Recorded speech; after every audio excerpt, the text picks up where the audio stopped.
And I bow to the Buddha-ness, the good heart, the warm-hearted one, noble-minded one in your seat. Don't overlook her.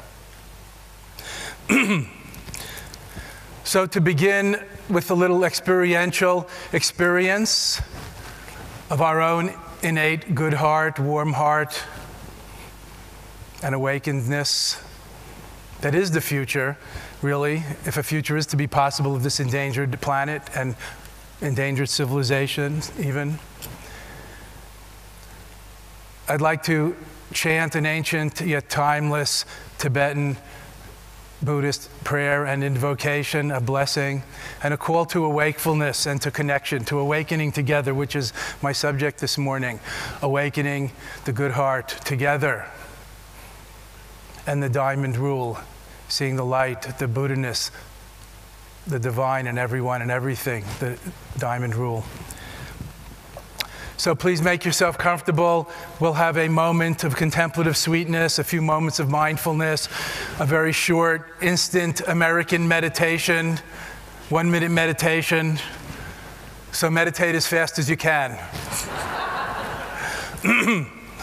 Hung Ujanul Jina Chansan Pemagesa Dambala Yatsin Chugging Udrunye Pemajane Sudra Kodu Kandra Mambakur Kiki Jesudatri Shingila Chishe Suso Guru Pema Siddhi Ho Om Ahum Benza Guru Pema Siddhi Ho Om Ahum Benza Guru Pema Siddhi Ho. May the Buddha's blessings ever awaken and illumine our good minds. May the enlightened one's blessing and inspiration ever unfold in our noble hearts. May the inconceivable blessing of awakefulness itself, enlightenment itself, dispel the momentary illusion we've ever been separate, alone, incomplete, or apart. Again, homage to the Buddha-ness in your seat. Don't overlook her.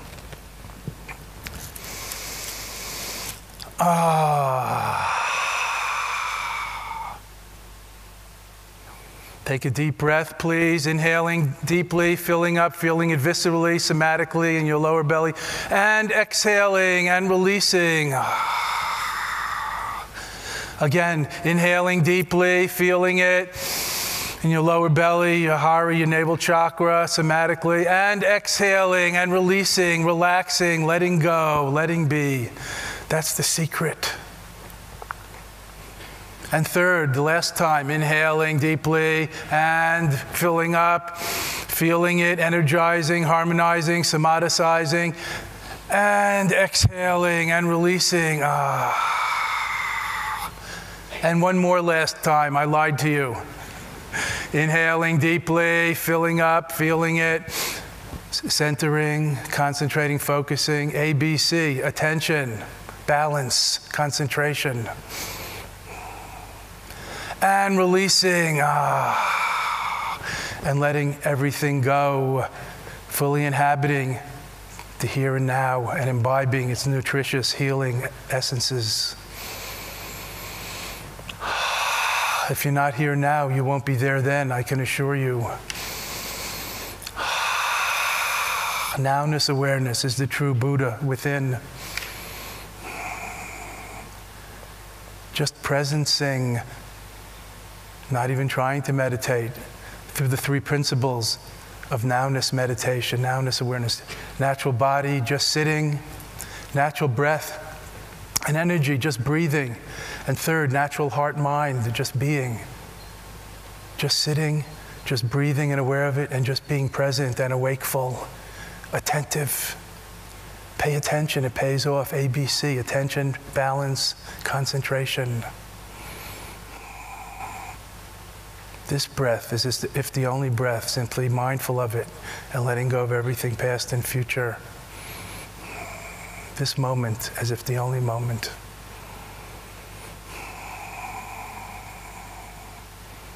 sitting, Buddha, as is, on the spot, awareness, transparent to itself. I can see some of you struggling, so don't meditate, just smile. Look as enlightened and happy as you can. Appearances are all. A smile heals the distance between us and ourselves, the distance between self and other. Instills that marvelous resonance, healing resonance, positive resonance we just heard about. Just smiling, just sitting, just being. Letting go means letting come and go, letting be. That's the secret, as is, imaho. Wondrous natural meditation. Just breathing, just smiling, just being present and relaxed. Breathe, smile, and relax. 3 steps to nowness awareness, to being totally here now, to inner peace and harmony. Breathe, smile, relax. For a micro moment.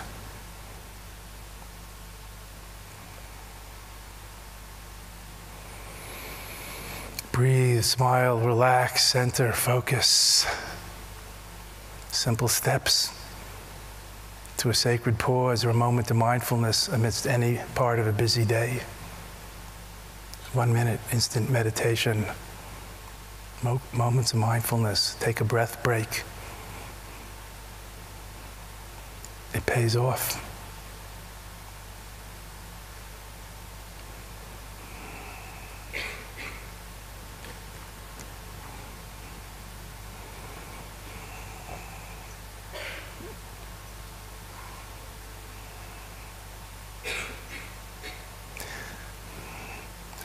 Now cultivating the warm heart, awakening the warm heart of loving kindness and self-compassion, wishing, affirming to yourself, may I be happy, content, fulfilled.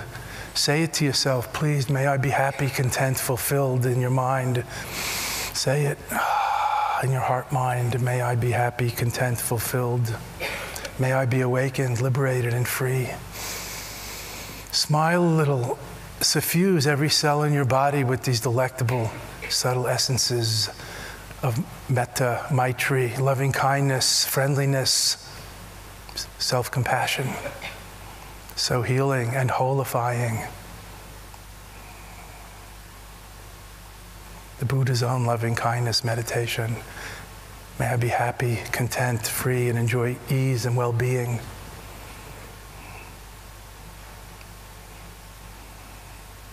May I be awakened, liberated, and free. Please join together in this co-meditation,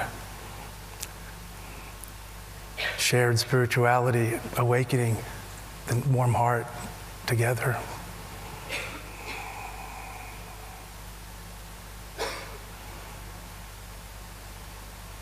May I love well and let love in. Please say it to yourself. May I love well and let love in. Make every connection meaningful, every moment meaningful,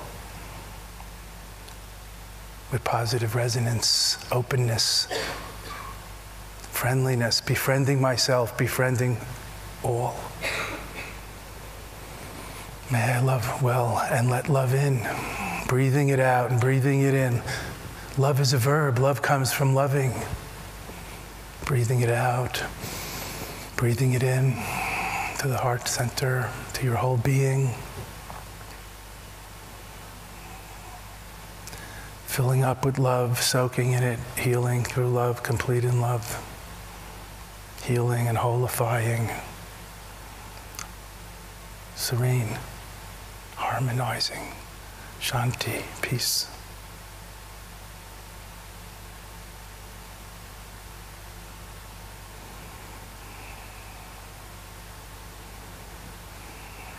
Loving ourselves, loving all, wishing, praying, affirming, may all beings be happy, content, and peaceful.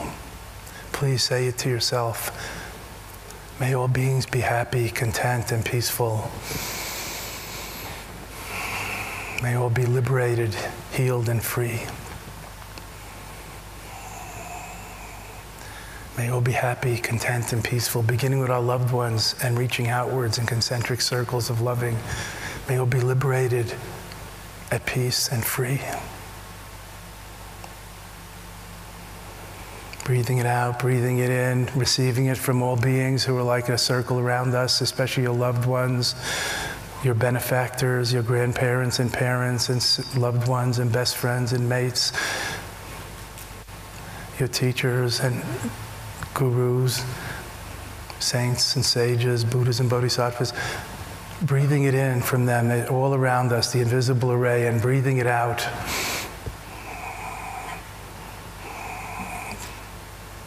May all be awakened, liberated, and free. Grow and glow in every way. And may we all together complete the spiritual journey. For a better future, which is now, to be possible.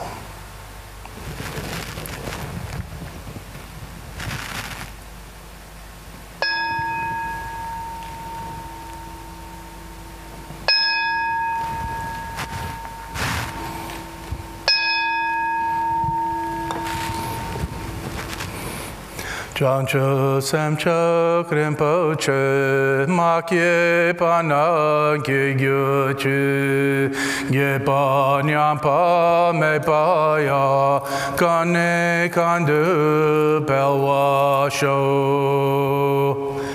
May the lamp of enlightenment be ignited and blaze up where it is not yet arisen, and where it has arisen, may it be fanned into flame by our sterling actions and inspirations here, aspirations and inspiration here. May it illumine the entire universe. And may all beings come together, awaken.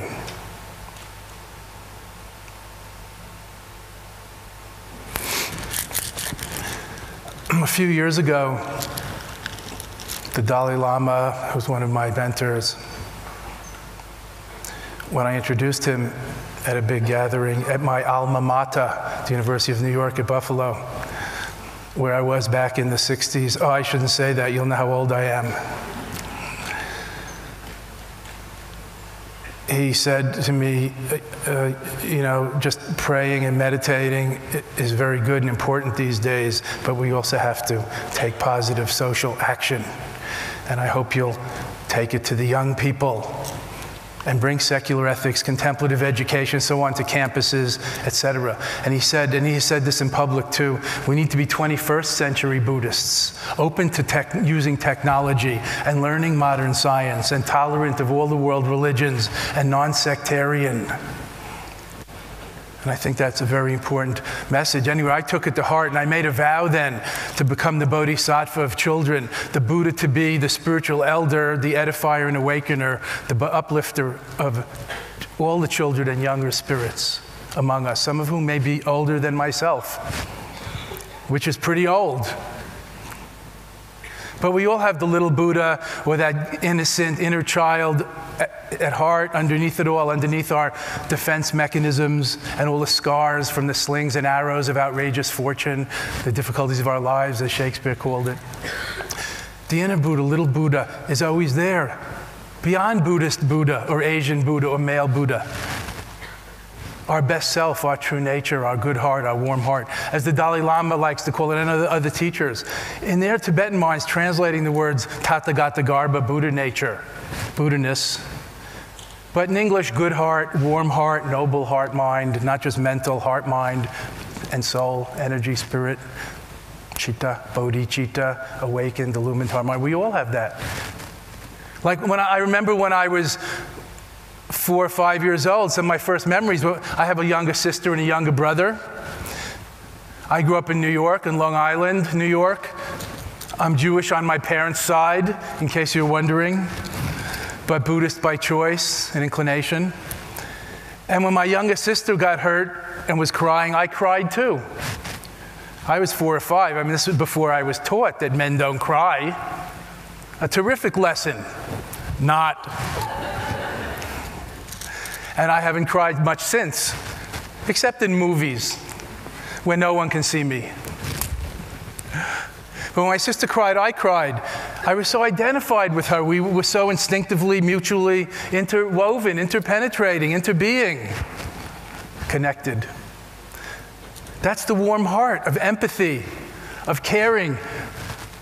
Then you naturally treat others as you would be treated, as Buddha said. Maybe that was Jesus. I get them confused.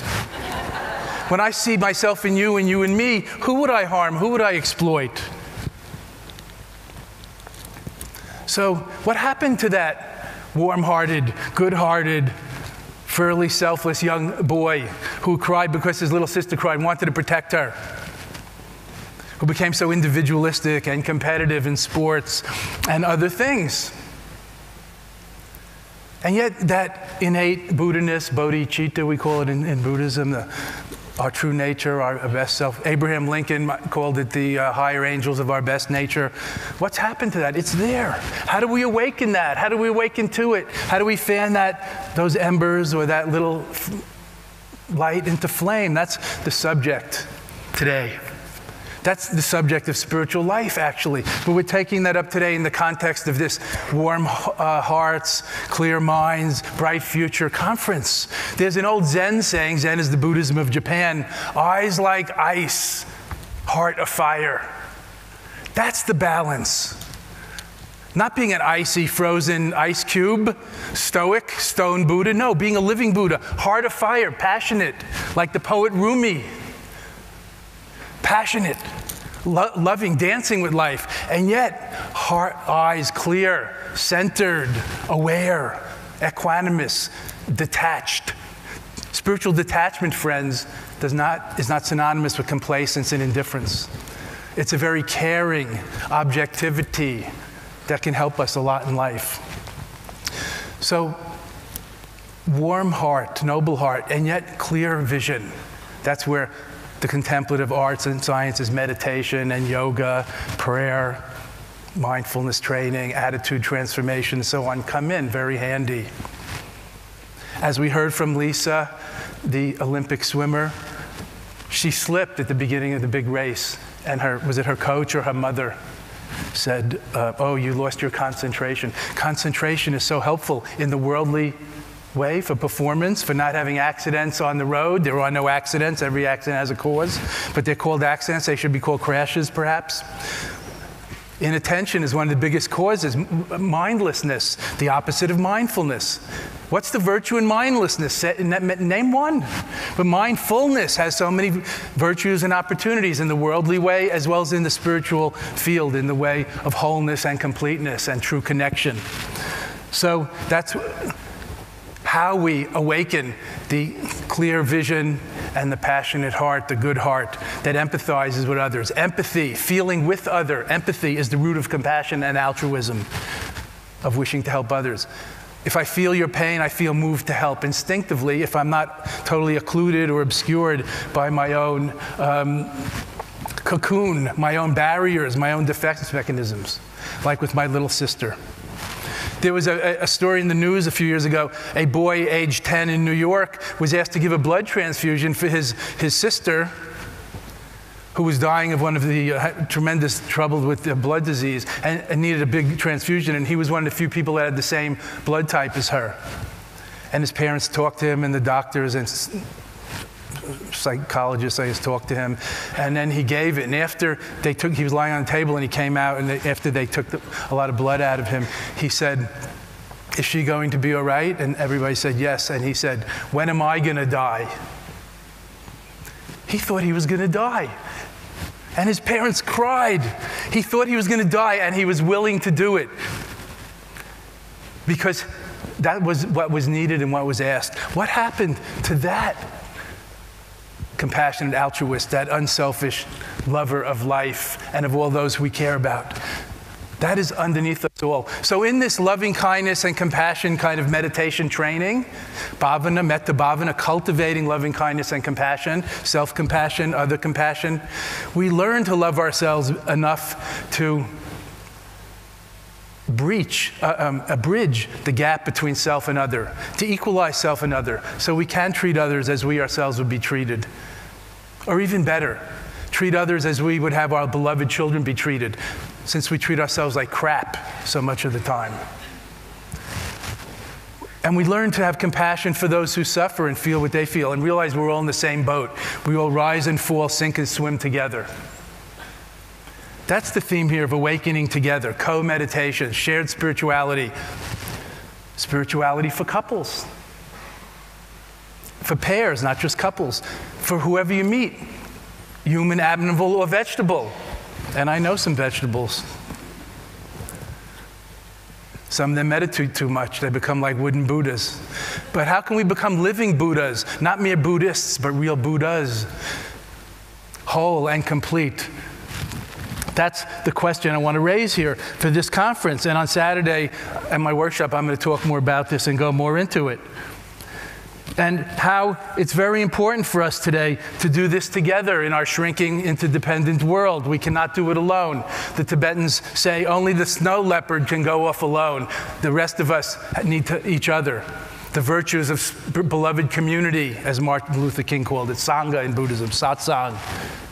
Like Jesus said, when two or more of you are gathered together, there am I. That's very important for us today, I think, so that we can pass on to the children the good lessons of emotional intelligence, not just intellectual intelligence, IQ, but EQ, and spiritual existential intelligence, some spiritual literacy about the big questions of life, and how to find your own answers to life's essential mysteries. I have a book of that title, The Big Questions, and so on. And how we can bring this attention, balance, clarity, or centeredness, and I'll add compassion, the 3 C's, into our lives for a better world and a better future to be possible. And the future is now, friends. We're struggling to change incrementally, and as we get older, it's harder to change, isn't it? But the world is changing exponentially. It behooves us to catch up a little bit and to let go of our excess baggage. Everybody says they want to get out of their ruts, but who's ready, willing, and able to get out and leave that cozy, smelly nest behind and really change? Who's ready to face the unknown? Who's willing to go through the troubles and disappointments? And who's able and knows how to do so? That's a challenge for us today. Who's ready, willing, and able to change and become the changes we wish to see in the world, as Mahatma Gandhi said. So I mentioned the diamond rule, seeing the light, the divine, the love in everyone and everything. I think this is a great practice for us today. In Tibetan, we call it pure perceptions or sacred outlook,